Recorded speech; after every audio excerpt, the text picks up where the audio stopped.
A group of South Australian doctors are joining forces with parents to campaign for better funding for the Women's and Children's Hospital.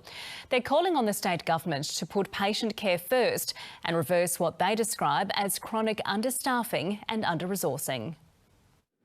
10-year-old Will Grew lives with cystic fibrosis, and staff at the Women's and Children's Hospital are like a second family. Instead of having to feel worried about being in hospital, I don't feel worried and I feel like it's fun to be in hospital. His parents are worried understaffing and under-resourcing at the hospital could pose a risk to Will's health. And to hear about the situation at the moment is very upsetting for us and very worrying, especially with the COVID situation at the moment. For him with a lung condition, it's especially concerning. Doctors are also concerned.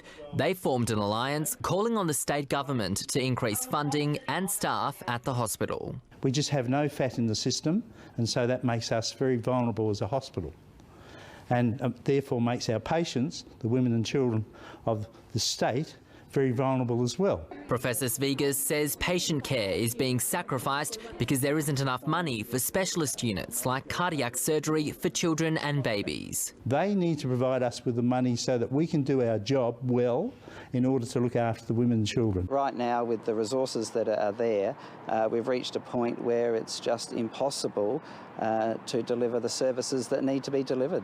The state government says since it was elected, it has increased funding to the hospital by $65 million, employed 100 full-time staff and is continuing to invest in capital works. Joshua Boscani, ABC News, Adelaide. The RSPCA